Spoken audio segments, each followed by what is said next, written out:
प्रतिष्ठिता मनो मे वाचि प्रतिष्ठितम्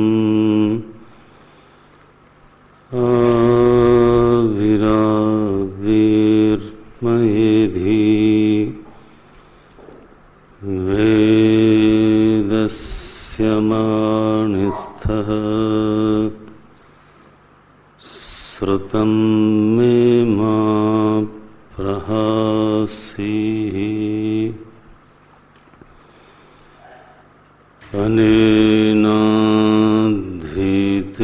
अनेनाधीतेन अहोरात्रान् सन्दधामि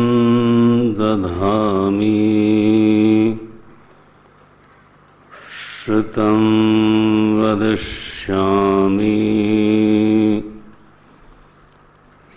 सत्यं वदिष्यामि तन्माम् अवतु तद्वक्तारमवतु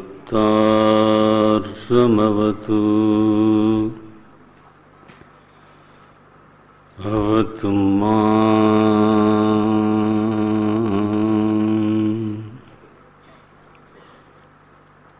अवतु वक्तारम्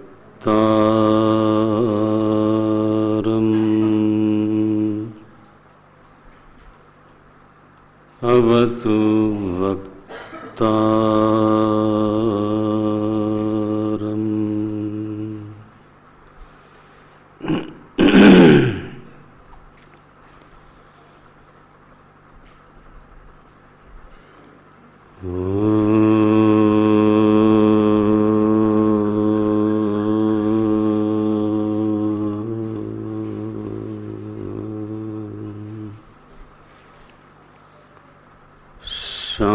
शांति शांति शांति।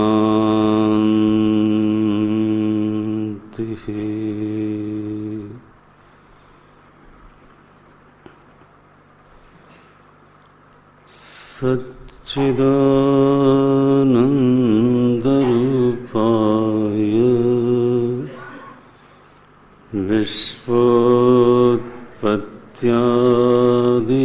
विश्वोत्पत्त्यादिहेतवे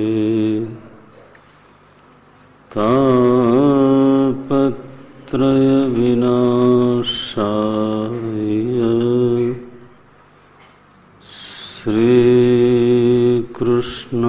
श्रीकृष्णाय वयं नुमः।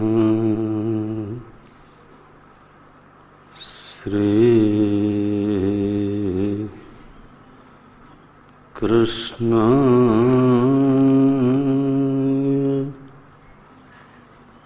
वयं नुमः।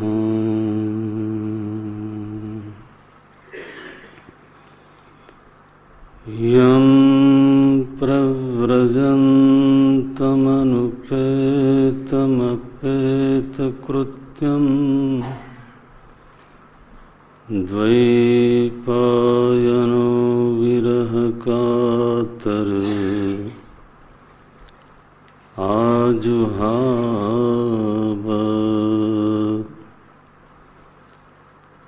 पुत्रेति तन्मयतया तरवोऽभिनेदुः तं सर्वभूतहृदयं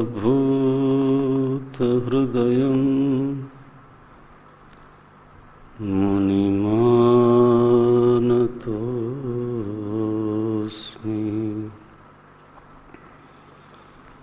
तं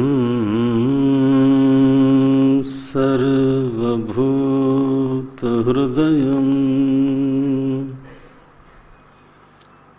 मुनिमानतोऽस्मि।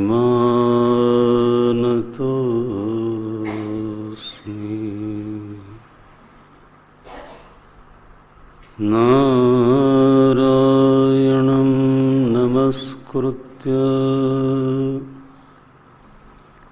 नरं चैव नरोत्तमं देवीं सरस्वतीं व्यासं ततो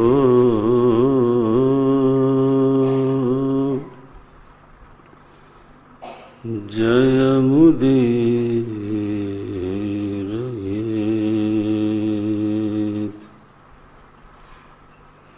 ततो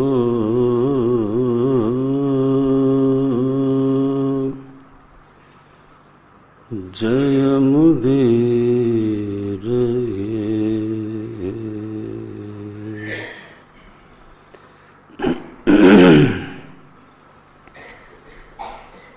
जय जय गोविंद जय हरि गोविंद।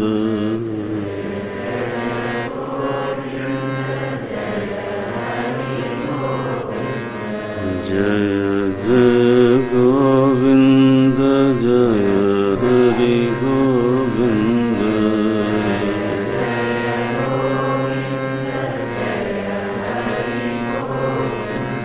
जय जय गोविंद जय हरि गोविंद।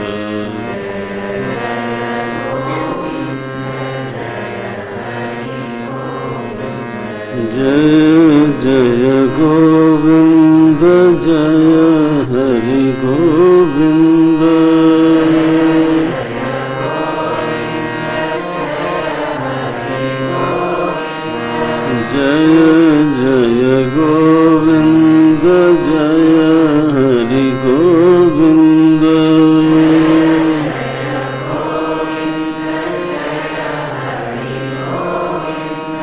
जय जय गोविंद जय हरि गोविंद।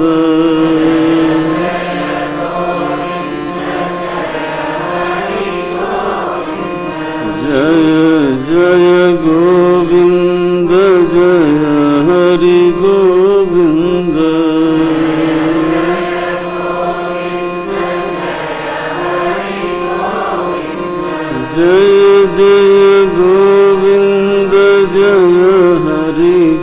गोविंद।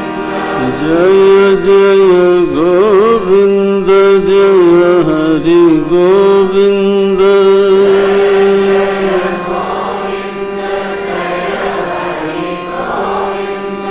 जय जय गोविंद जय हरि गोविंद।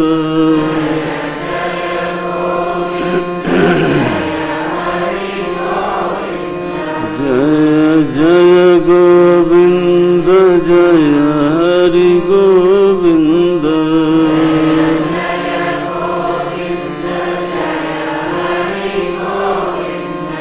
जय जय गोविंद जय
जय जय गोविंद जय हरि गोविंद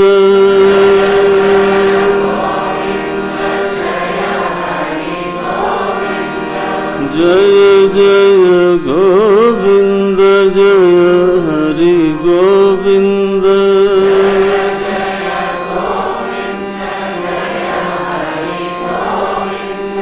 जय जय गोविंद जय हरि गोविंद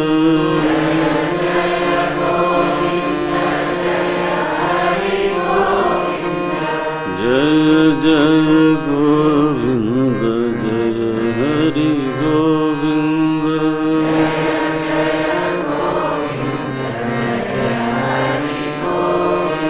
जय जय गोविंद जय हरि गोविंद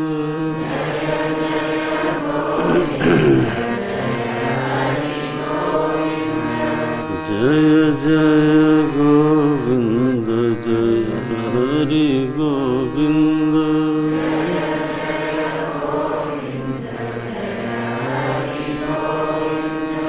जय हरि गोविंद जय हरि गोविंद जय हरि गोविंद श्री कृष्णचंद्र भगवान की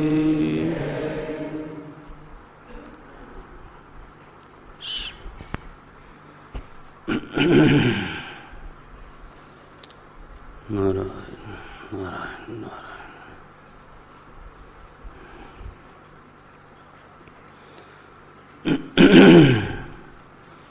15वें अध्याय में महाराज चित्रकेतु के पुत्र की जब मृत्यु हो गई और सारा का सारा समाज शोक में निमग्न हो गया, तो उस समय फिर से अंगिरा ऋषि राजमहल में प्रवेश करते हैं और थोड़ा ऊपर कर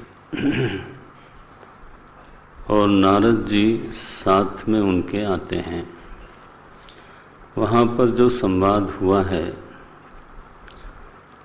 तो अंगिरा ऋषि ये कहते हैं कि अहम ते पुत्र कामस्य पुत्रदः, ये 17वां श्लोक है। अहम ते पुत्र कामस्य पुत्रदः अस्मि अंगिरा नृप एष ब्रह्मसुतः साक्षात् नारदो भगवान ऋषि ही। तो बोले देखो, मैं वही अंगिरा ऋषि हूँ, तो जिसने तुमको ये पुत्र दिया, और हमारे साथ में जो बैठे हैं वो ब्रह्मा जी के मानस पुत्र हैं, ब्रह्मसुतः साक्षात देवर्षि नारद। ये हम दोनों लोग आए हैं क्योंकि तुम शोक में निमग्न हो। पुत्र शोकेन मग्नम। और यह जो शोक है वो कैसा है? दुस्तरम। लेकिन एक बात और कही, पुत्र शोकेन तमसी मग्नम। तो शोक में मग्न नहीं हो, असल में तो अंधेरे में निमग्न हो। पुत्र शोक तो उसका कारण है, तृतीय विभक्ति है। पुत्र शोकेन तमसी दुस्तरम निमग्नम, ये पंक्ति लग गई। तो जब हम लोगों ने देखा कि तुम पुत्र शोक के कारण, पुत्र शोक के द्वारा घोर अंधकार में निमग्न हो और वहाँ से तुम अपने आप निकल नहीं सकते, तुम में भक्ति है तुम्हारे भीतर साधना है, पहले की कमाई है, और इसलिए तुम्हारा तो ये अधिकार बनता है कि तुम इस अंधेरे में बहुत समय तक न रहो। अतद अर्हम अनुस्मृत्य महापुरुष गोचरम। तो तुम तो इसके बिल्कुल योग्य नहीं हो। अनुग्रहाय भवतः, हम लोग आए तुम्हारे यहाँ, किस लिए आए? कोई समझाने के लिए, ऐसा हमारा कोई व्यसन नहीं है। उपदेश करना हमारा कोई धंधा नहीं है। अनुग्रहाय ये शब्द बोलते हैं। अनुग्रहाय भवतः प्राप्तौ आवाम इह प्रभो। क्यों आए? तुम्हारे ऊपर ही विशेष अनुग्रह करने के लिए आखिर क्यों आए? ऋषि का जो अनुग्रह है ना, वो भगवान का अनुग्रह तो अहेतुक और सहेतुक दोनों ही माना जाता है। माने बिना हेतु के भी उसमें करुणा है और हेतु देने पर भी करुणा है। जो भगवान की करुणा है निर्नैमित्तिक, भगवान का जो हमारे प्रति, सभी जीवों के प्रति समान रूप से सौहार्द है, वो निर्नैमित्तिक है, बिना हेतु के। वो दूसरे रूप में है। वो कैसा है कि प्रभु श्रीमद् भागवत जी में लिखा कि प्रभु के दो रूप हैं, है ना। जो भगवान नारायण हैं, भगवान जिसको आप भगवान कहते हो, सर्वात्मा भगवान ईश्वरः हरिः। आप उनका जो नाम रखो, लेकिन वो सर्वात्मा होने चाहिए। आप भगवान शंकर नाम रखो, देवी नाम रखो, जो नाम रखना हो, नाम में कोई कलह नहीं है, और सच में रूप में भी कोई कलह नहीं है। रूप के भेद से मिट्टी में भेद नहीं होता। चाहे घड़ा बना हो, चाहे कसोरा, चाहे सुराही बना हो, और चाहे बहुत बड़ा कुंभ बना हो, तो ये रूपों के भेद से और नामों के भेद से तत्व में भेद नहीं होता। रूप के भेद से व्यवहार में भेद होता है। तो कंगन और हार और अंगूठी, है ना, तो ये अलग अलग चीजें हैं, नाम हैं, और अलग अलग रूप हैं, यस।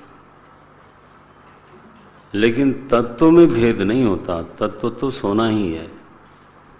लेकिन फिर जो आकार में भेद आया, उसका परिणाम क्या है? उसका परिणाम ये है कि व्यवहार में भेद होता है। उसका एक प्रयोजन है, आकार में प्रस्तुत होने का एक प्रयोजन है। कंगन कलाई में पहनी जाएगी, अंगूठी उंगली में पहनी जाएगी, हार गले में पहना जाएगा। तो व्यवहार में भेद हुआ, आकार में भेद हुआ, नाम में भेद हुआ। लेकिन फिर तत्व में फिर भी भेद होता नहीं है। मानो सोने ने ही ये व्यवहार की सिद्धि के लिए तो नाना रूप धारण कर लिए। पंखा बंद कर दे।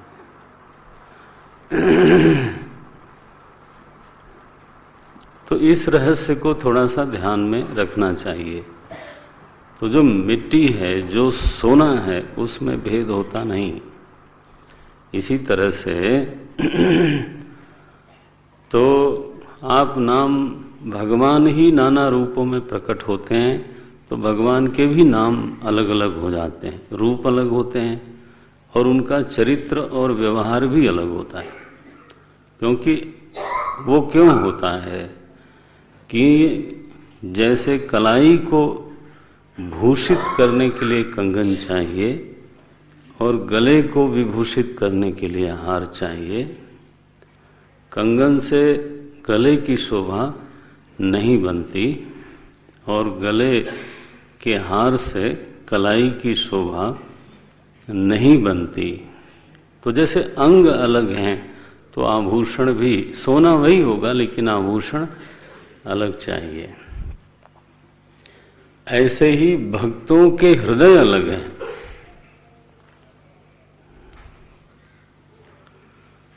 दृष्टांत देखना और फिर उसको दार्ष्टान्त में मिलाना।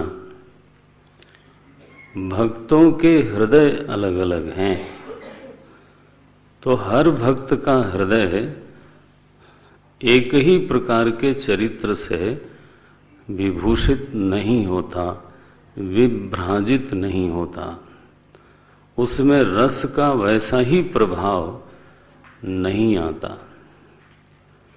किसी को भगवान की मातृमूर्ति तो विह्वल करती है, वो देवी भक्त होता है। किसी को बिल्कुल नितांत अपरिग्रही, शांत, समाधिशील, निर्वैर, निस्पृह जो भगवान का रूप है, देवाधिदेव भगवान शंकर, वह रूप उसको तो भाता है, उसके हृदय में रस का संचार होता है, उसके लिए प्रेरक बनता है, उसका चित्त उदात्त हो जाता है स्मरण करने मात्र से। निर्वैर शांत विग्रह कस्तम चराचर गुरुम निर्वैर शांत विग्रह। ऐसे हैं वो तो, सुर असुर दोनों पक्षों में समान हैं। तो समुद्र मंथन हुआ तो उसमें वो कहीं शामिल ही नहीं थे, न इस पक्ष में न उस पक्ष में। लेकिन जब विष निकला, दोनों पर ही हानि आई, तो महाराज फिर विष पान किया उन्होंने। तो बाकी जो रत्न है वो आपस में बंटते रहे। लेकिन तो किसी को भगवान की यह भगवत्ता, भगवान का यह आकार और भगवान का ये व्यवहार आभूषित करता है। उसका अंतःकरण ऐसा है, क्या करेंगे।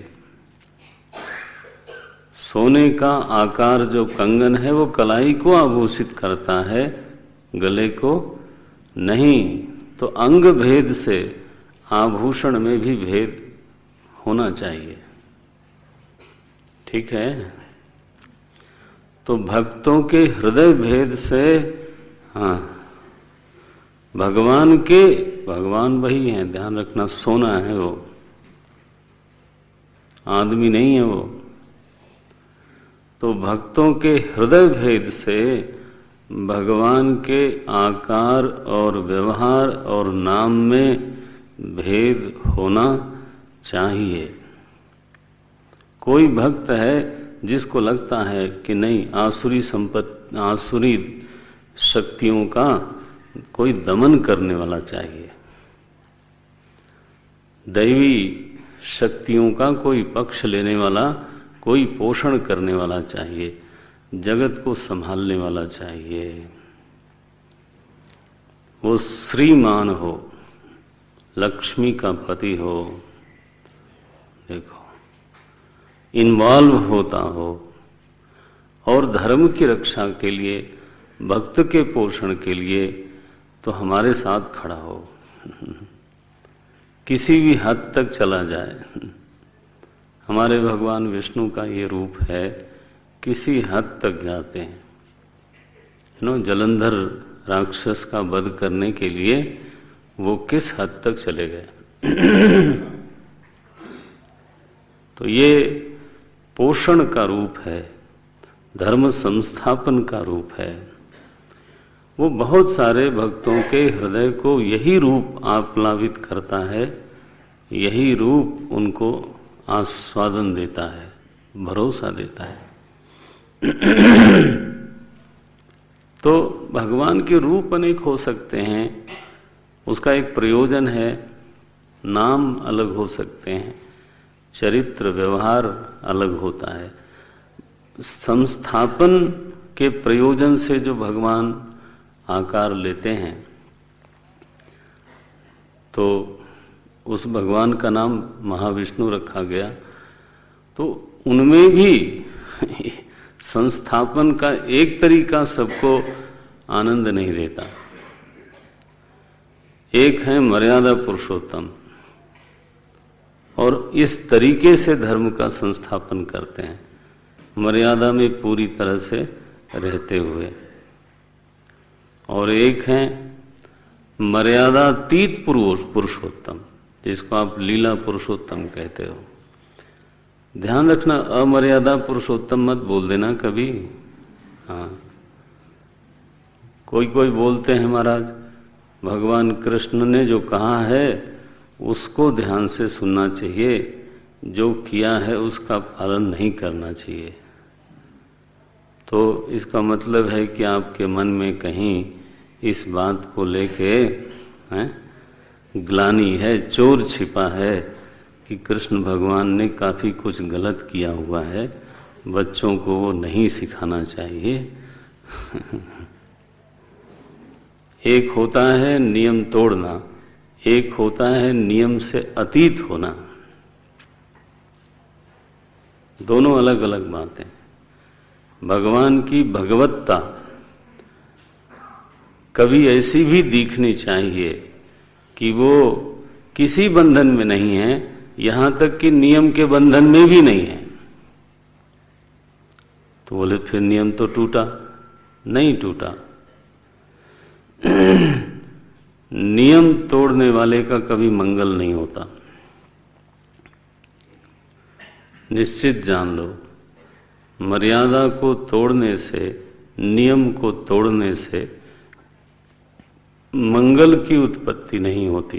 परिणाम हमेशा अपने लिए भी दूसरों के लिए भी दुखद होता है। लेकिन नियमातीत होकर के भगवान ने जो भी लीला की उससे कभी अमंगल नहीं हुआ। जो मूल उद्देश्य है उसकी संपुष्टि हुई। मूल उद्देश्य क्या है? धर्म संस्थापनार्थ है। मूल उद्देश्य क्या है? परित्राणाय साधूनाम। मूल उद्देश्य है विनाशाय च दुष्कृताम। वो टूट गया क्या? उनकी कौन सी ऐसी लीला है जिससे यह उद्देश्य सिद्ध नहीं हुआ? हम जब नियम तोड़ते हैं तो आप अपना अनुभव टटोल के देख लो कि बाद में उसका परिणाम क्या बना था। तो ये प्रभु में सामर्थ्य है कि वो नियम से अतीत जाके आचरण कर सकते हैं, मर्यादा से अतीत जाकर के आचरण कर सकते हैं। और ये उनके भक्तों में, ज्ञानियों में ये सामर्थ्य है कि वो भी कभी मर्यादा से अतीत जाकर के आचरण कर सकते हैं। करें न करें ये उनकी अपनी बात है। उनके लिए भी नियम का बंधन वेद में स्वीकार नहीं किया गया। स महापुरुष वेद किंकरो न भवति, मांडुक्य कारिका के टीका में लिखा आनंद गिरि जी महाराज ने। स महापुरुष वेद किंकरो न भवति, वो श्लोक है। सह विकल्पेत असंशय। कभी इस टीका पढ़ने वाले लोग जो हैं कभी इस कारिका के भाष्य के टीका में देखें, वेद किंकरो न भवति। भगवान शंकराचार्य ने लिखा, निस्त्रैगुण्ये पथि विचरता को विधि को निषेध। तो ये मत बोलना कभी कि सभी लोगों को नियम में ही रहना बाध्यता है। ये वैदिक धर्म नहीं है। वैदिक धर्म स्वयं मर्यादा को स्थापित करता है, मर्यादा तोड़ने वालों के लिए दंड बताता है। लेकिन वैदिक धर्म ही है जो मर्यादा से अतीत जीवन की भी सूचना देता है। सभी लोग बंधन में ही दिखें तो फिर भगवत्ता कैसी है? तो श्री कृष्ण परमात्मा रासलीला रास पंचाध्यायी जो भागवत में आती है, कभी आप उसको पढ़ें। अंत अंत में महाराज परीक्षित ने कहा कि महाराज कृष्ण ने जो आचरण किया वो तो धर्म के प्रतिकूल लगता है। ये परीक्षित ने ही प्रश्न किया। तो सुखदेव जी महाराज बोले कि ईश्वराणाम च साहसम, बोले धर्म के प्रतिकूल कभी कभी आचरण करना ये ईश्वरों को शोभा देता है। ये बोले, क्योंकि अगर दौड़ के बच्चा पिता की गोद में जाता है कि मेरी रक्षा करो, तो पिता अगर ये कहे कि भाई तुमने गलती की है, तुम्हें दंड तो भोगना पड़ेगा एज पर द लॉ, तब वो दूसरी बार दौड़ के आएगा नहीं गोद में। वो कहेगा जब कर्म के अनुसार ही मिलना है तो काहे को जाए शरण में। तो शरणागति की पुष्टि के लिए ईश्वर कभी कर्म को, प्रारब्ध को, धर्म को दबा देते हैं, और नहीं ऐसा हो तो काहे का ईश्वर, नाम का ईश्वर हुआ फिर तो।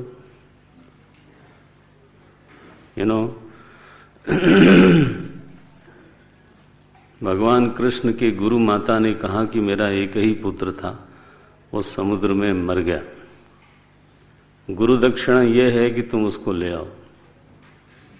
अब बोलो, अब ये कौन सा नियम है? वो महाराज गए, पहले शंखासुर को मारा, वहां नहीं मिला, तब सीधे यमपुरी गए। यमराज आए स्वागत करने के लिए। तो यमराज को उन्होंने कहा कि देखो यमराज, तुमने जो उस जीव का हरण किया तो वो तो कर्म के अनुसार किया, मैं तुम्हें दोष नहीं देता हूं, लेकिन मद शासन पुरस्कृत्य, मेरे शासन को प्रधान बना करके, कर्म को प्रधान बना के नहीं। इसको ईश्वर बोलते हैं। हाँ,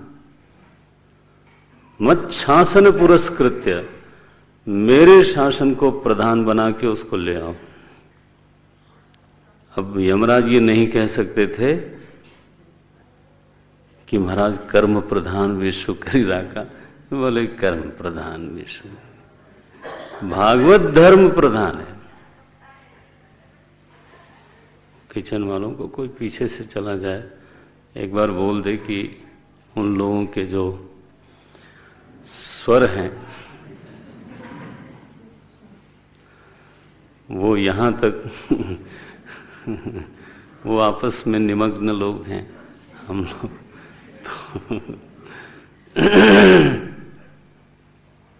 तो ईश्वराणाम च साहसम, यही बात कुंती ने कही कि हमारे 6 पुत्रों को ले आओ, ले आए। नियमातीत भी एक जीवन होता है, इस सच को भी जानना चाहिए। नियम में बहुत मंगल है, लेकिन फिर प्रभु तो प्रभु है। तो ऐसा भी एक ईश्वर चाहिए। किसी के हृदय में रसस्राव तभी होता है जब ऐसे प्रभु का स्मरण होता है, और किसी के हृदय में रसस्राव तब होता है जब मर्यादा का उत्कर्ष दिखाई देता है। भगवान राम ने मर्यादा का पालन नहीं किया, बल्कि मर्यादा कितनी ऊंची हो सकती है, he was the ideal settler. मर्यादा पालक नहीं थे, बल्कि मर्यादा क्या होती है उसके संस्थापक थे।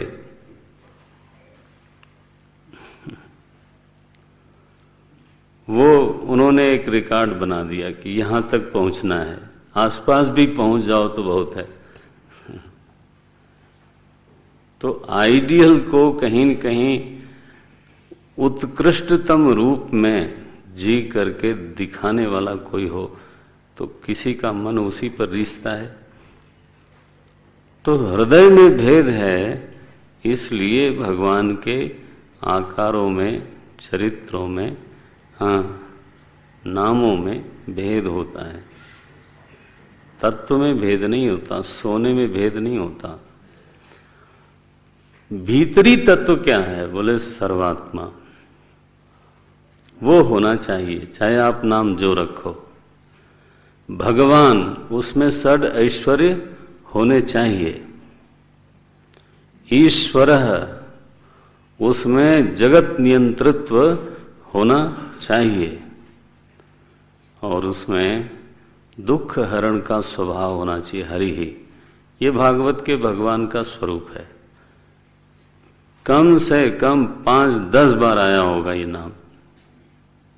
जब भी ईश्वर कहते हैं तो ऐसे ही बोलते हैं।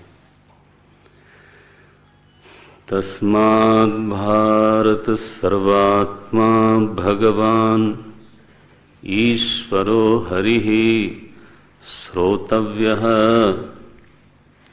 कीर्तितव्यश्च। दूसरे स्कंद में आता है। सुखदेव जी महाराज बोलते हैं, तस्मात् भारत सर्वात्मा भगवान ईश्वरो हरिः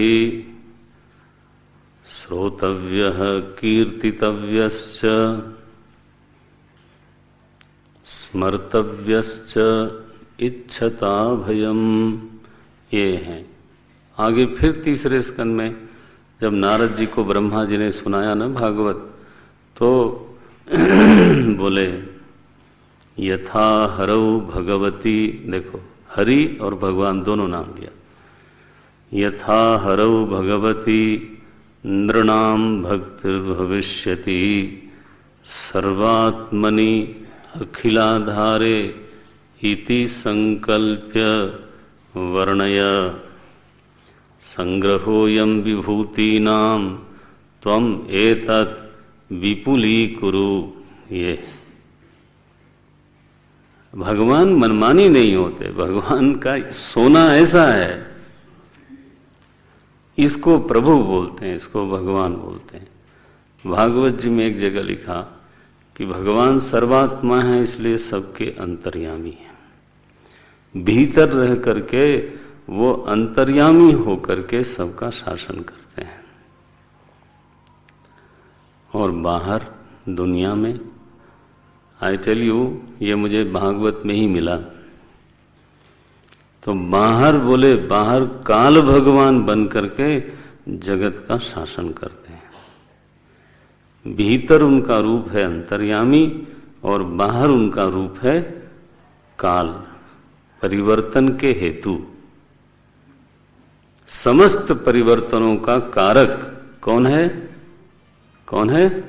काल भगवान।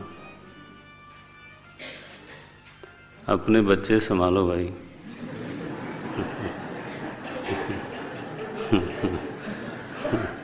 रो रहा है इसलिए बोला।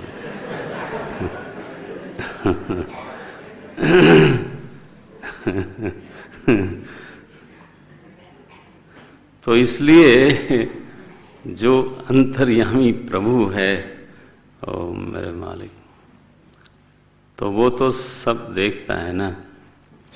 वो सुहृत है, निर्नैमित्तिक, बिना हेतु का दयालु है।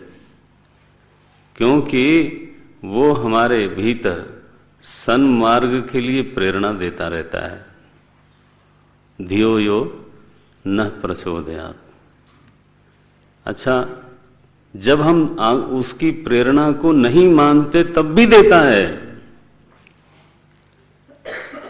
आप बताओ, अगर हम किसी अपने गुरु की 10 बात न माने तो 11वें बार बोलेगा नहीं। वो पिता की बात न माने तो फिर वो भी बोलना बंद कर देता है। लेकिन अंतर्यामी परमात्मा मेरा मालिक उसने आज तक बंद नहीं किया। हमने हजारों बातें उसकी नहीं मानी है, इसलिए उसको बोलते हैं अहेतुक दया सिंधु। निर्नैमित्तिक है, अहेतुक है। उसमें जो सौहार्द है उसके लिए कोई कारण नहीं चाहिए। अच्छा, जब हम अपराध कर डालते हैं, इसके बाद जब बुद्धि विषय से अलग होती है तब फिर ग्लानि होती है ना? होती है, ग्लानि होती है, पश्चाताप होता है। पश्चाताप होने के बाद फिर ठीक हो जाते हैं। भीतर आता है मन में कि we will have a new beginning. ऐसी कोई स्थिति नहीं है कि सब खत्म हो गया। We have always a new beginning. हमारे पास एक नव आरंभ करने का सामर्थ्य हमेशा रहता है। किसने क्षमा किया और किसने ये उत्साह दिया? आप समझते हो दुनिया क्षमा कर देती है?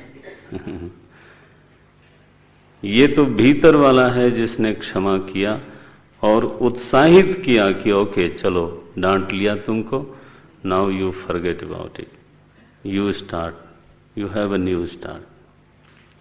इसको बोलते हैं अहेतुक दया सिंधु। उसके भीतर जो क्षमा है, उसके भीतर जो उत्साह देने का स्वभाव है, उसने कभी बहुत देर तक किसी आदमी को यह महसूस नहीं होने दिया कि तुम खत्म हो गए हो। गिरा से गिरा हुआ आदमी भी इस बात को स्वीकार नहीं कर सकता, चाहे दुनिया माइक लगा के बोले कि you are now no more, you are a lost case. लेकिन आप अपना देखो अनुभव, कभी भी आपने इस बात को स्वीकार किया कि आई एम होपलेस? हो सकता नहीं, क्योंकि जगत नियंता प्रभु हमारे हृदय में जगमग जगमग करता है। किसकी हिम्मत है कि आपको निराश कर दे? बड़ी देर तक नहीं रहता। तो ये अहेतुक दया सिंधु है। नहीं तो पापी तो पाप के बोझ से इतना दब जाए कि फिर वो उठे ही नहीं, है ना? तो ये है अहेतुक। लेकिन एक सहेतुक भी होता है। सहेतुक क्या है? गोस्वामी जी से पूछा कि भगवान कृपा कैसे करते हैं, तो वो बोलते हैं कि मन क्रम वचन छाणी चतुराई।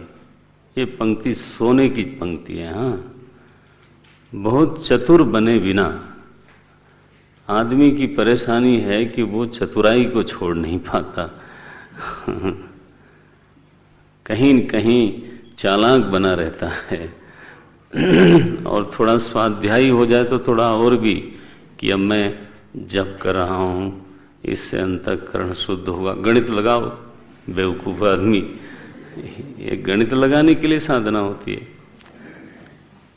भजनम नाम रसनम, आस्वादन लो। ना ना ना, मैं अब ऐसा करूंगा तो ऐसा होगा, फिर ऐसा करूंगा तो ऐसा होगा। समीकरण बना रहे हैं, फार्मूले बनाए जा रहे हैं।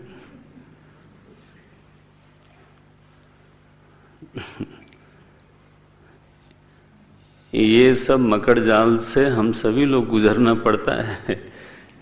एक बार ये बताया गया ना, ऐसा करने से अंतःकरण शुद्ध होगा, साधन चतुष्टय होगा, ये होगा, तेज बढ़ जाता है, ब्रह्म वर्चस। महाराज गायत्री साधना की और जाके दर्पण में देखा,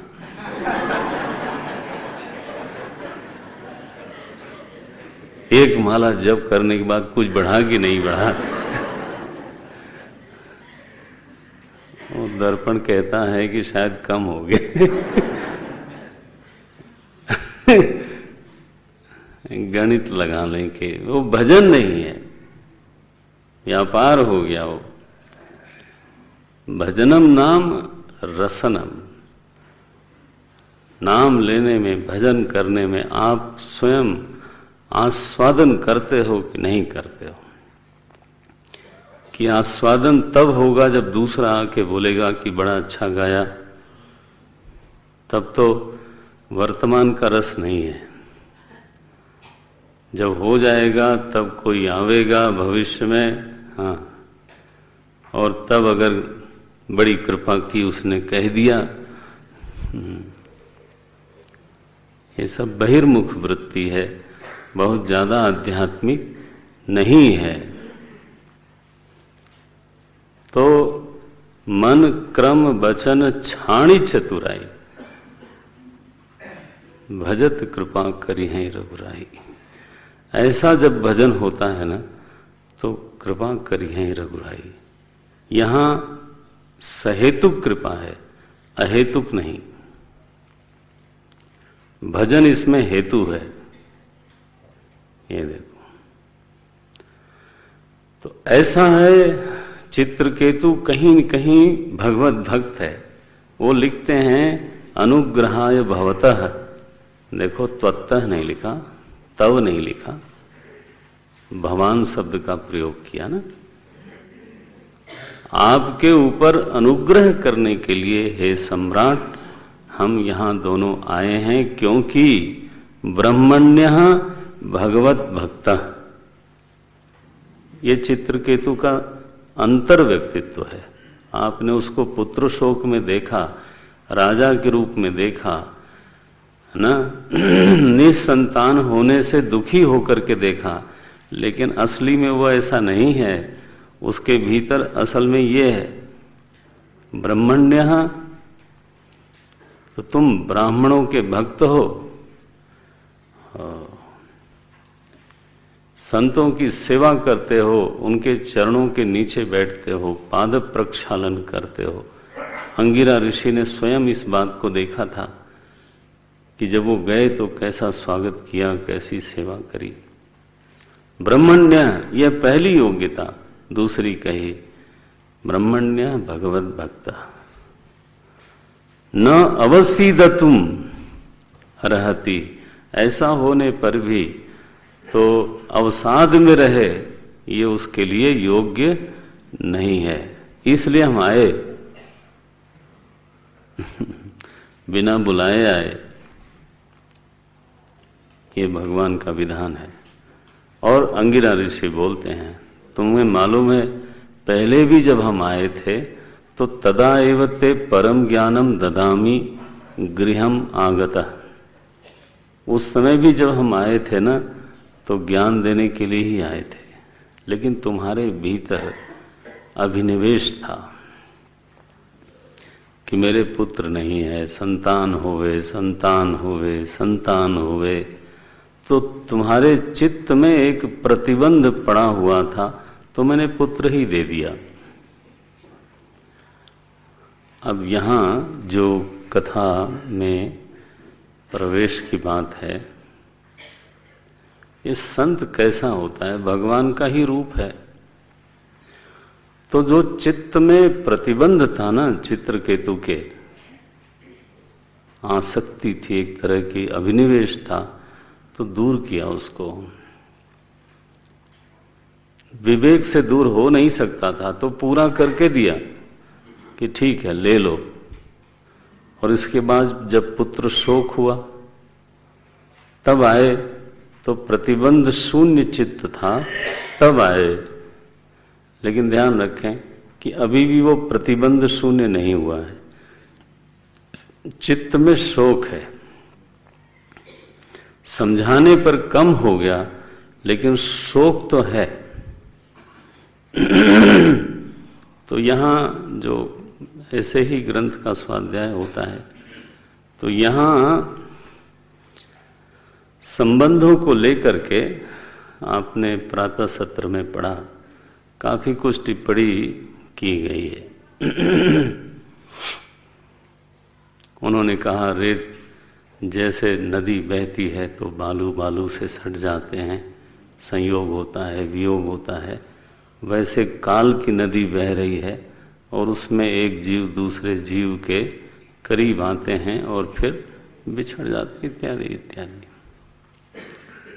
कभी आप सभी लोग सुधी श्रोता हो, विद्वान हो, समझदार सभी लोग हो, बहुत लोग अच्छे स्वाध्यायी हैं, आप कभी इस पर विचार करो कि संबंध के बिना क्या आदमी रह सकता है।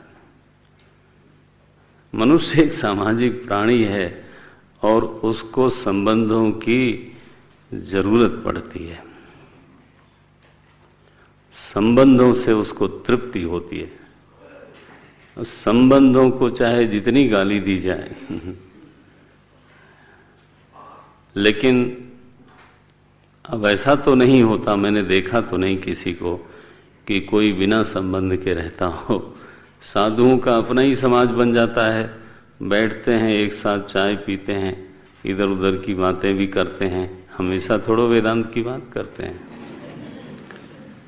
अरे मैंने गढ़ में देखा है, अब मिशन की बात नहीं कर रहा हूँ, ऋषिकेश में देखते हैं, हरिद्वार में देखते हैं, उत्तरकाशी में देखते हैं, जहां जहां संत लोग महाराज जी के पास रहते थे तब देखते थे। महाराज जी स्वयं कभी बोलते थे, अच्छा भाई आज क्या ताजा खबर है सुनाओ। तो आप क्या समझते हो? और क्या संबंध की कमी होती है? संबंध में एक चिकनाई तो चाहिए।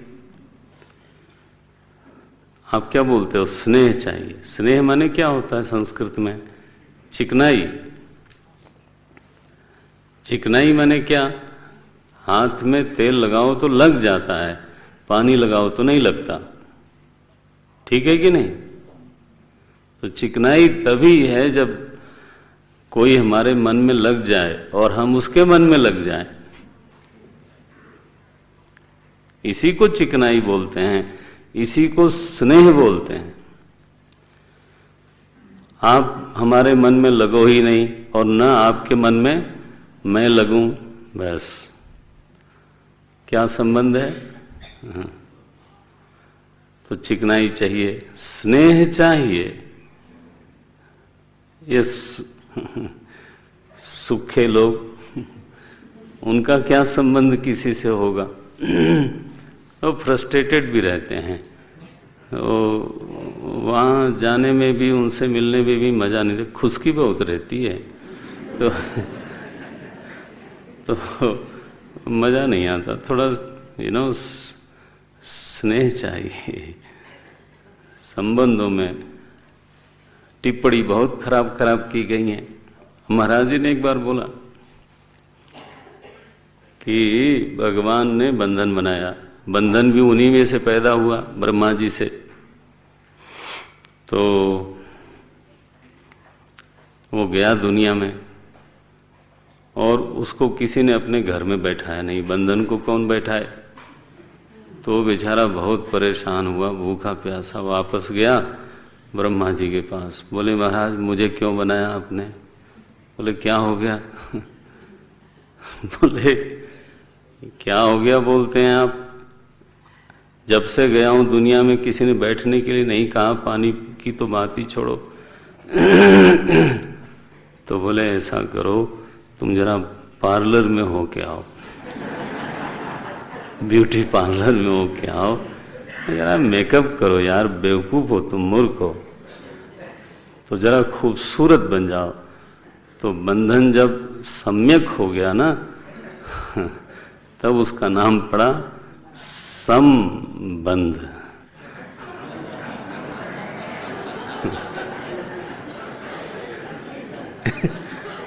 महात्माओं की मौज है। संबंध, संबंध माने सम्यक बंध है इति। खूबसूरत बन के जब दुनिया में गया, ओ महाराज आओ आओ, सबके घर में बैठा, घर बना ही उसी की वजह से। हरिओम। बोले महाराज आश्रम क्यों बना? बोले वो भी इसी की वजह से बना।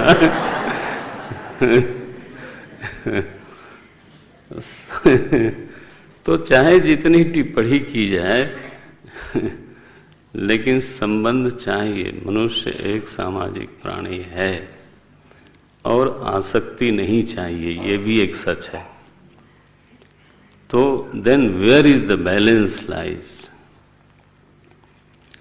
आसक्ति नहीं चाहिए और संबंध चाहिए, और संबंध में चिकनाई चाहिए।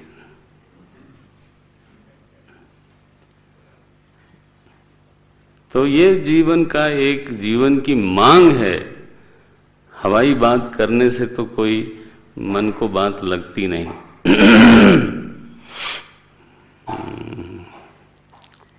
आसक्ति माने क्या कि जब ये भ्रम होने लगता है, या कहिए ऐसा ही लगने लगता है कि इस चीज के या इस व्यक्ति के बिना मैं नहीं रह सकता।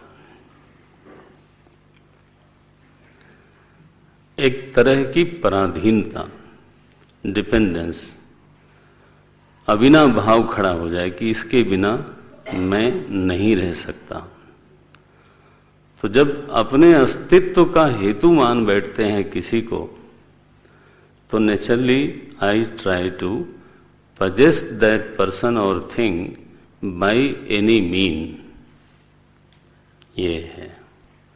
तो I become very possessive to it, और इतना possessive हो जाता हूं फिर कि कोई उसकी ओर देख भी लेना तो जलन हो जाती है। अरे ये तो होता है। तो प्रेम का एक रूप ये है। तो एक तो अस्तित्व का प्रश्न है, दूसरा प्रश्न है सुख का, कि इसके बिना मैं अगर शायद हो भी जाऊं तो सुखी नहीं रह सकता। तो जब ये दो वृत्तियां किसी को लेकर के होती हैं, तो हम ऐसा मानते हैं कि वहां पर मेरी आसक्ति है। और उसका आचरित रूप यह है कि जिसके प्रति आसक्ति है फिर उसके प्रति पजेशन तो जरूरत होती है कि पजेश करें। तो उसके लिए व्यक्ति धर्म छोड़ता है और दूसरे के साथ अन्याय भी कर सकता है ना। न्याय वृत्ति का तिरस्कार होता है, धर्म का तिरस्कार होता है। आसक्ति का ये स्वभाव है।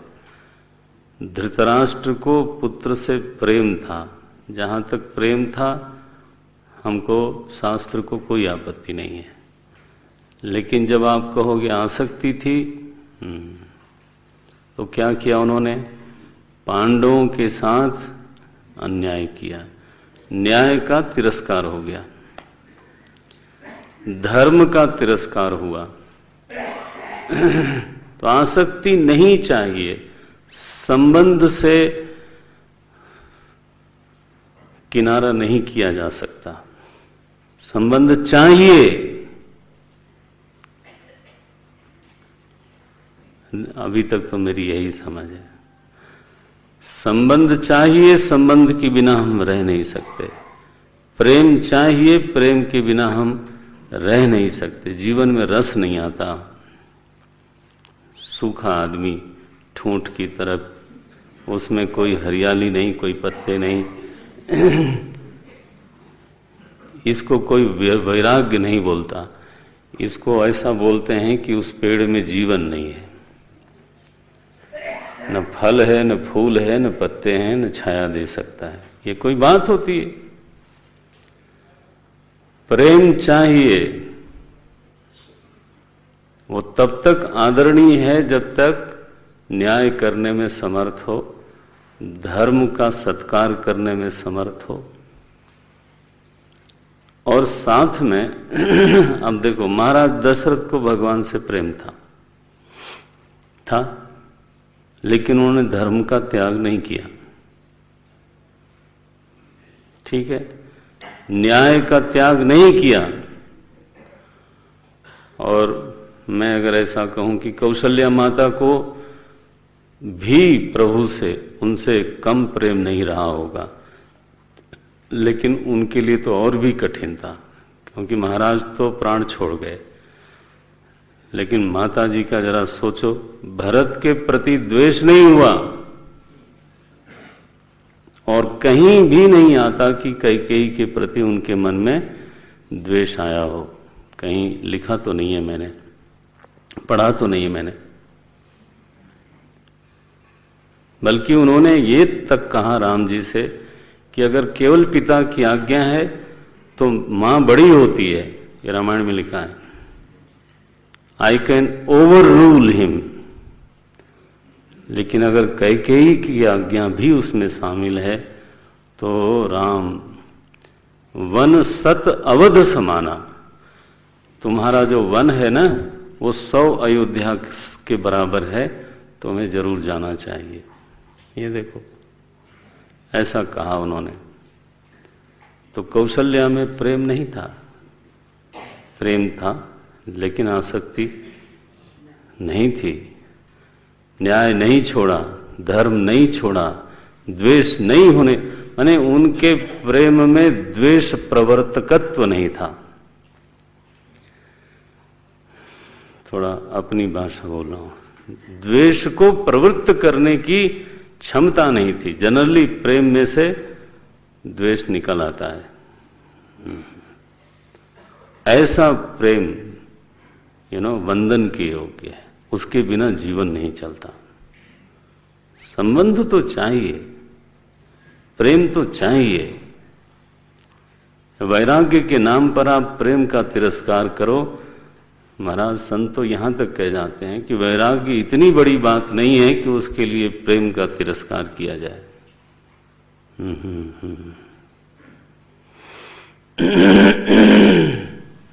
लेकिन यस, बहुत थिन लाइन है। अभिनिवेश नहीं चाहिए, आसक्ति नहीं चाहिए।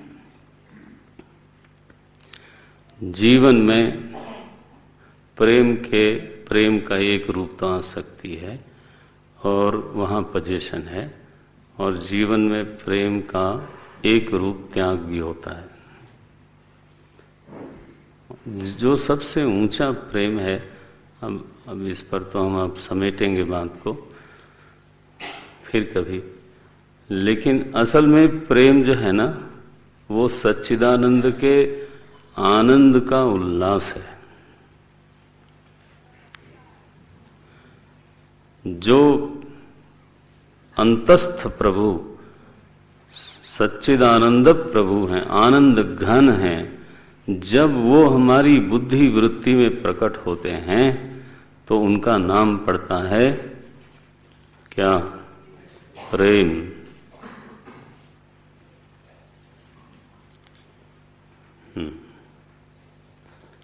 और वो जब होठों पर प्रकट होते हैं तो उसका नाम पड़ता है मुस्कुराहट। हाँ, आखिर जब आपके होंठ मुस्कुराते हैं, बोलो आप उस समय दुखी होते? वो तो आत्मानंद की अभिव्यक्ति है, वो प्रकट हो जाते हैं। तो एक प्रेम है for the joy I love someone, एक प्रेम है out of joy I love someone. Out of joy, not for. उल्लास, लहरें मार रहा है भीतर आनंद, तो जिससे मिलते हैं उससे प्रेम ही कर सकते हैं, और क्या कर सकते हैं। वे ज्ञानियों का प्रेम ऐसा है, वहां आसक्ति छूती नहीं, लेकिन प्रेम का उल्लास रहता है। नहीं तो बताइए क्यों कोई महात्मा के पास क्यों जाएगा?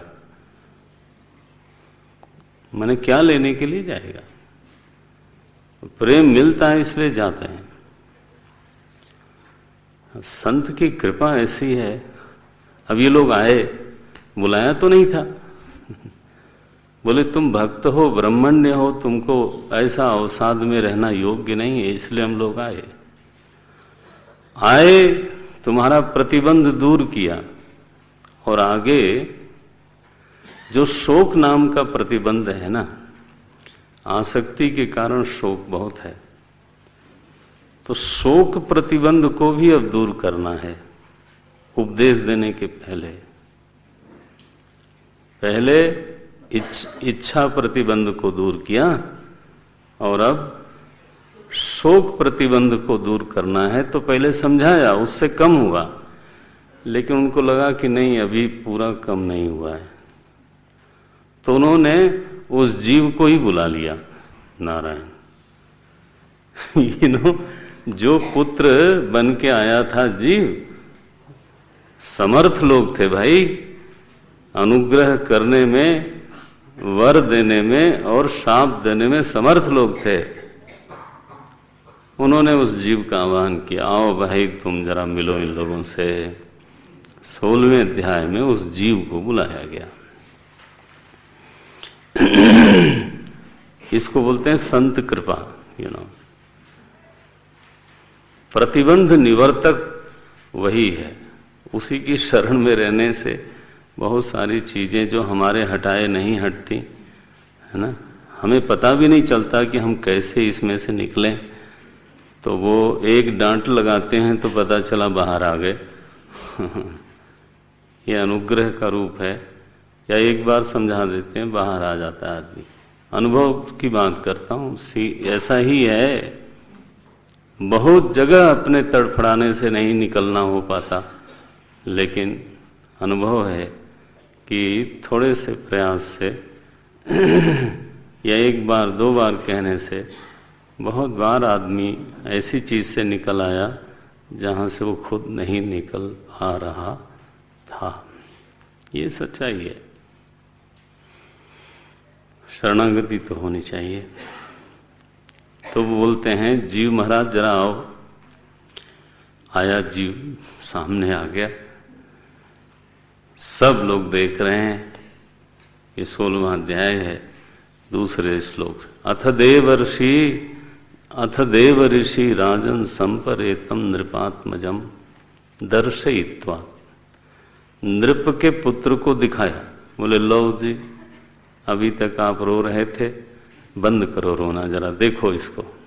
यही है ना वो।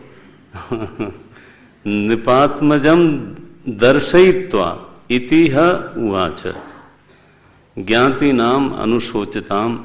सारे जो परिवार के लोग हैं, अपने जाति के लोग हैं, सब बड़ा शोक कर रहे थे। तो उनके सामने ही देवर्षि नारद ने जीव से कहा, जीवात्मन। क्या बढ़िया संवाद है। आप संस्कृत को कोई घटाटोप न मानना, कितना आसान है देखो। बोले जीवात्मन, अरे जीवात्मा, पश्य भद्रम ते मातरम पितरम चते, तुम्हारे माता पिता का कल्याण होवे। ये सब तुम्हारे सुहृद लोग हैं, बांधव लोग हैं, तपताहा, ये सब तप रहे हैं तुम्हारे शोक में। वैसे तो बड़े पवित्र हैं। सुहृदो बांधवाहा तप्ताहा शुचाहा त्वत्कृतया भृशम, ये सब तुम्हारे लिए शोक कर रहे हैं। तो अभी तो तुम्हारे शव को जलाया नहीं गया है, अभी संस्कार नहीं किया गया, श्राद्ध संस्कार नहीं किया गया। इसलिए ग्रंथ जिसके पास है देखे, बड़ा मधुर है ये। बोले कलेवरम समाविश्य, आ जाओ आ जाओ। बोले इस कलेवर में आ जाओ। कलेवरम समाविश्य शेषम आयु सुहृद वृत्तः, तो अपने सुहृदों से घिरी हुई शेष आयु को जियो। ये तुम्हारे स्नेही प्रेमी लोग हैं, आ जाओ आ जाओ। भुंक्ष भोगान पितृप्रत्तान, पिता का इतना अखंड साम्राज्य है, उनके दिए हुए भोगों को भोगो। अधितिष्ठ नृपासनम, महाराज के आसन पर बैठो। यार तुम कहाँ चले गए बेमतलब में। बताओ भला, इतना बढ़िया लोग जो जिसके लिए तरसते हैं वो आसन खाली पड़ा। आ जा आ जा। तो जीव उवाच, वो जीव कहता है। आसक्ति संबंध का विवेक, आज के प्रवचन में हमने यही दो बात प्रेरित हुई थी मुझे कि इस पर बात की जाए। आप अलग से टॉपिक बना के इस पर विचार कर लेना, मटेरियल यहीं से लेना, लेकिन अपने मन से ज़्यादा नहीं लेना। तो जीव जो है कहता है कि महाराज कस्मिन जन्मनि अमी मह्यम पितरो मातरो अभवन। किसी जन्म में मेरे ये लोग जरूर माता पिता रहे होंगे, मैं उसको मना नहीं करता हूं। वैसे तो मैं भ्रममाण हूं, जीव हूं ना, तो मैं तो यात्रा पर हूं। गंगा जी की तरह किसी घाट पर कभी जरूर गया होऊंगा, लेकिन I do not belong to that ghat. बोले कर्म भी ब्राह्म्य मानस्य देव तिर्यंग नृ योनिषु। कभी मैं पशु योनि में गया, कभी मैं वृक्ष योनि में गया, कभी मैं देव बना और कभी मनुष्य बना। उसमें किसी जन्म में ये जरूर मेरे माता पिता रहे होंगे। अब मुझे बताइए कि मैं कितने माताओं को पकड़ूं और कितने पिताओं को पकड़ूं। बंधु ज्ञाति अरि मध्यस्थ ग्रंथ देखना जो लोग के पास है। बंधु ज्ञाति अरि मध्यस्थ मित्र उदासीन विद्विषः सर्व एव ही सर्वेषां भवन्ति। बोले जितने हमने बताए हैं ना वैरायटी, इतनी वैरायटी जो बताई हैं, बोले वो सबके जीवन में आते हैं और हमेशा आते हैं, डोंट वरी। ये कोई इनके जीवन में यूनिक नहीं है। हमने लाखों बार ऐसे बंधु भी देखे, दुश्मन भी देखे। जहां जाता हूं वहीं ये सारे करीब 9 तरह के लोग आ जाते हैं। गीता में संबंधों को 9 नाम दिए गए।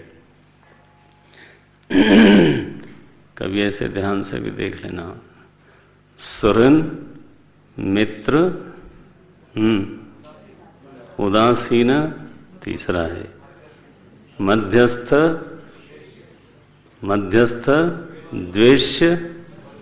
द्वेष्य एवच। सुहृद मित्रारि, हाँ अरि छूट गया, मैं भी कहूँ कहाँ ले जा रहे हो तुम लोग। तो अगर तो लीड करना है तो थोड़ा ठीक ठीक करा करो। सुहृद मित्र अरि, मित्रारि जो है ना, सुहृद मित्र अरि मध्यस्थ, हाँ उदासीन द्वेष्य बंधुषु साधुषु चापी पापेशु। ये 9 हो गए, ठीक हो गया। पहले मैंने गलती से 9 बोल दिया था, फिर मन में आया कि अगर 9 पूरे ना हुए तो फिर क्या होगा। संख्या नहीं बोलनी चाहिए थी। भगवान के गिने हुए हैं, यही 9 संबंध होते हैं, इन्हीं से आदमी घिरा रहता है। सुहृद मित्रारि मध्यस्थ उदासीन, सुहृद मित्र अरि मध्यस्थ कैसे उदासीन मध्यस्थ बंधुसु हैं, द्वेष्य कोई है, अच्छा होगा कोई। तो साधुषु च पापेषु सर्वत्र समदर्शिना। तो ये है 9 संबंध होते हैं। ये गिनाया जीव ने कि ये सब लोग हमसे बहुत बार नाम बदल बदल के रह चुके हैं। बंधु ज्ञाति अरि मध्यस्थ, मध्यस्थ माने उभयो पक्षयो हितैषी, तटस्थ नहीं। भाष्यकार ने लिखा ये, तटस्थ को मध्यस्थ नहीं बोलते, उसको उदासीन बोलते हैं। मध्यस्थ वो है उभयो पक्षयो हितैषी, जिसको आप लोग बोलते हो he is our common friend, ये वो मध्यस्थ है। तो बोले बंधु ज्ञाति अरि मध्यस्थ मित्र उदासीन विद्विषः, ये सारी वैरायटी सबको है और हर जगह मिलती रहती है। ये तो महाराज संबंधों की जहां तक बात है नारद जी, और पिताजी सुन रहे हैं, बोले संबंधों की बात तो ऐसी है कि जैसे जो धन है ना, रुपया, पहले सिक्का रहा होगा तो वो हमारे हाथ में आता है, जब तक मेरे हाथ में है तब तक मेरा है, फिर दूसरे के हाथ में जाता है, फिर तीसरे के हाथ में जाता है, 100 आदमी के हाथ में जाता है, सभी लोग उसको मेरा मेरा बोलते हैं। तो रुपए से पूछा जाए कि तुम किसके हो, वो कहेगा कभी मैं उनका था। This will be the answer, कभी मैं उसका था, मैं मना नहीं कर रहा हूं। लिखते हैं यथा वस्तूनि पण्यानि, व्यापार में जैसे वस्तु है पण्यानि, है ना, तो हेमादीनी ततः ततः पर्यटन्ति नरेषु, मनुष्यों में ये जो स्वर्ण है, धन है, वो पर्यटन्ति, पर्यटन करता है, टूर करता है, एक हाथ से दूसरे, दूसरे से तीसरे, तीसरे से चौथे। बोलते हैं बिल्कुल इसी तरह से एवं जीवः योनिषु कर्तृषु, बिल्कुल ऐसा ही है ये जीव, जब तक है तब तक है। नित्यस्य अर्थस्य संबंधः ही अनित्यः दृश्यते नृषु। ये क्या लिख दिया, बोले संबंध अनित्य है, उसकी अपेक्षा जो वस्तु है ना वो नित्य है। देखो किसी से हमारी मित्रता हुई, अब मित्रता टूट भी गई तो वो मित्र तो जीवित रहा कि नहीं, तो मित्रता हुई अनित्य, हाँ, और वो रहा नित्य। तो ही बोलते हैं नित्यस्य अर्थस्य संबंध ही अनित्य। बोले चीज तो बनी रही, संबंध कट गया।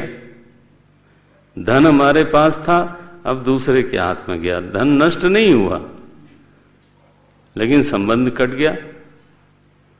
तो संबंध तो बनते बिगड़ते रहते हैं। यावत यस्य ही संबंध, जब तक जिससे संबंध है, ममत्वम तावद एव ही, तभी तक ममता ममता, मेरा है ये, मेरा है ये, मेरा है कहते रहते हैं। घर बनाया फिर बेच दिया, अब संबंध था, संबंध कट गया, घर थोड़ो गिर गया, घर तो बना रहा। लेकिन संबंध जब तक है तब तक ममता है, संबंध नहीं है तो ममता कटी, बस हो गया। गाड़ी बेच दी, कल तक मेरी थी, अब किसी और की, अब वो दूसरा बोलता है मेरी है। तो जीव कहता है कि ये संबंध को इतना नित्य मानना ठीक नहीं है। एवं योनि गतः जीवः स नित्यः निरहंकृतः, नाना प्रकार की योनियों में भ्रममाण जो जीव है ना, शुद्ध रूप से देखा जाए तो उसमें अहंकार है ही नहीं। यावत यत्र उपलभ्येत तावत स्वत्वम ही तस्य तत्, जहां जब तक उपलब्ध हो रहा है तब तक उसका अपना पराया बना हुआ है। कोई उसका है और वो किसी का है। संबंध इसी को बोलते हैं ना, कोई मेरा है और मैं उसका हूं, ये बोलते हैं। तो तावत स्वत्वम ही तस्य तत्, ये बोलते हैं। जीव सच में तो संसारी भी नहीं है, निरहंकार तो है ही है। शुद्ध रूप से देखा जाए तो एस नित्य अव्यय, देखो अपना स्वरूप बोलता है जीव। नित्य अव्यय सूक्ष्म सर्वाश्रय सर्वदृक्। लेकिन क्या करें, अपनी ही माया से इसने एक दुनिया खड़ी कर ली है और उसमें ये फंस गया है। प्रभु है ये। नहीं अस्य अति प्रिय कश्चित न अप्रिय स्व परोपि वा। सच बात यही है नारद जी कि इसका कोई अति प्रिय नहीं है और किसी को ये अति प्रिय नहीं है। ये तो थोड़ी चिकनाई चाहिए,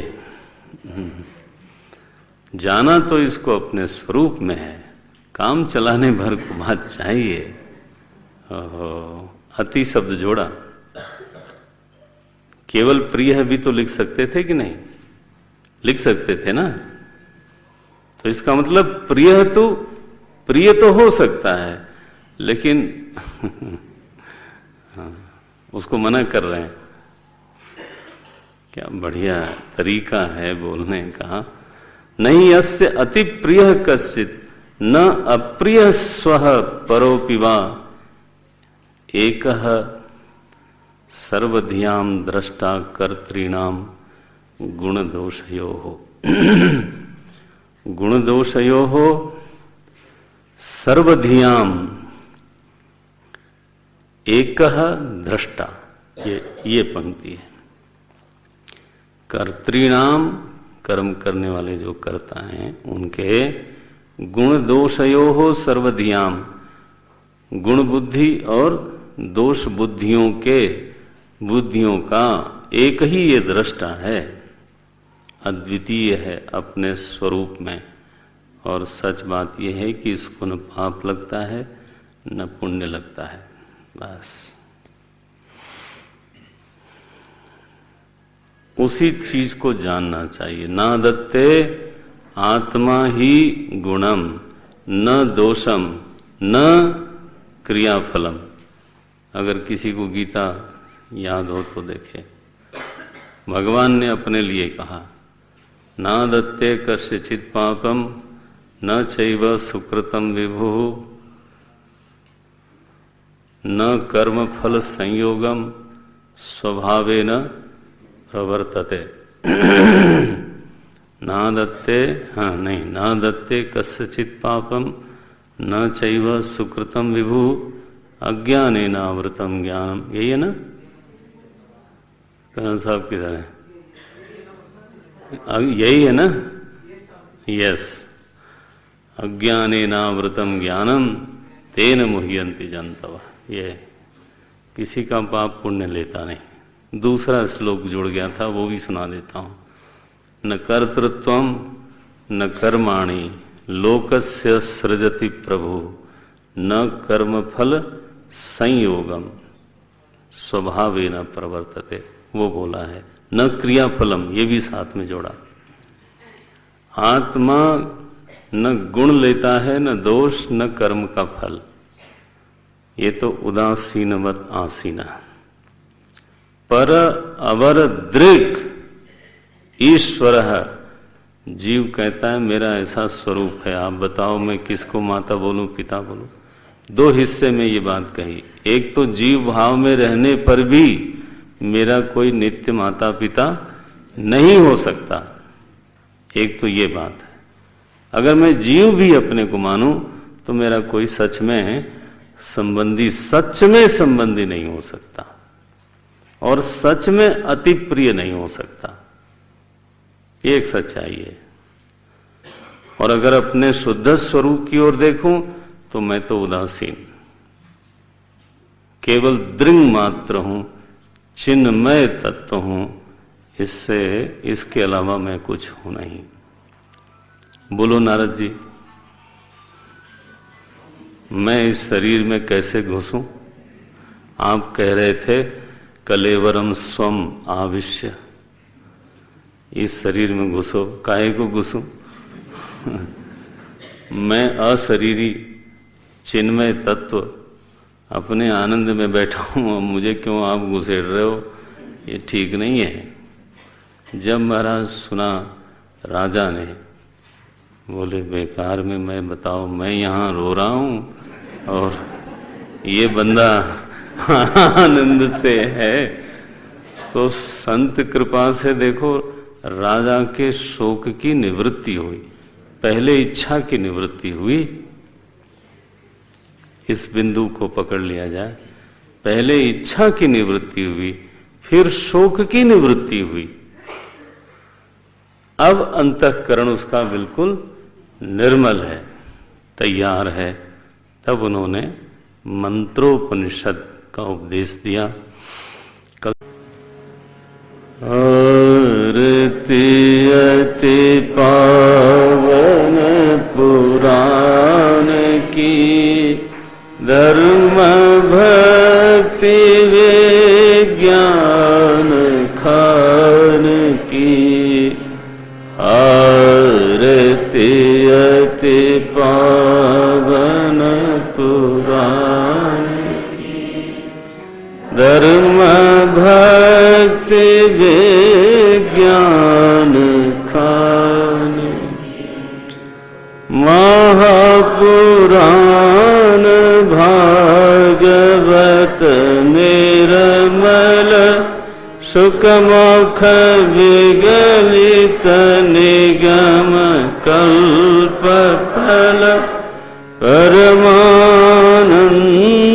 सुधा रसमय कल, लीलारति रस रस निधान की। आरती अति पावन पुराण की, कलिमल मथनि त्रिताप निवारिणी। जन्म मृत्युमय भव भय, सेवत सकल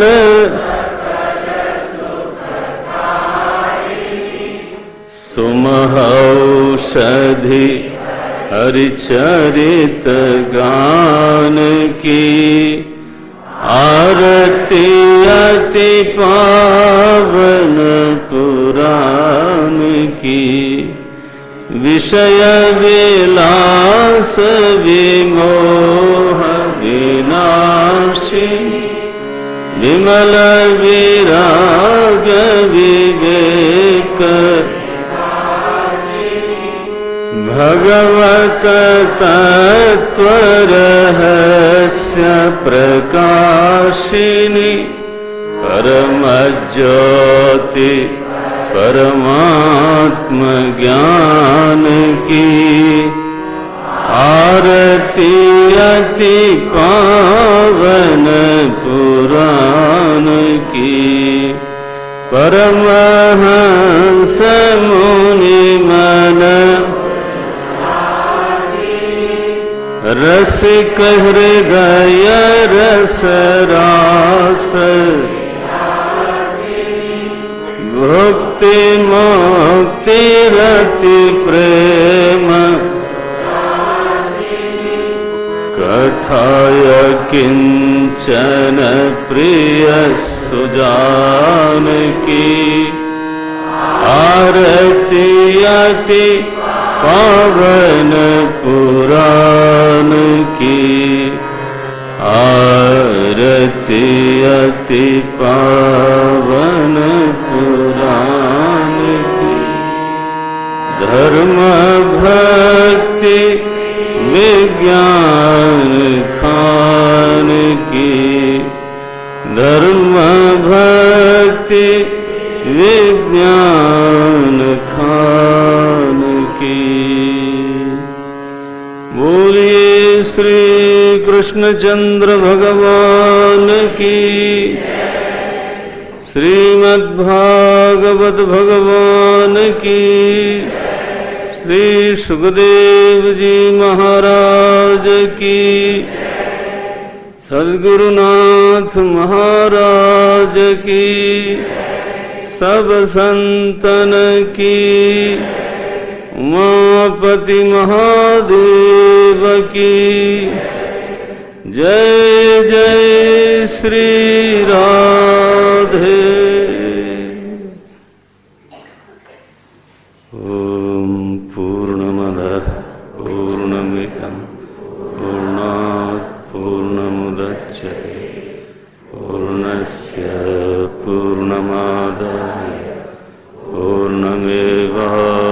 प्रशिष्यते।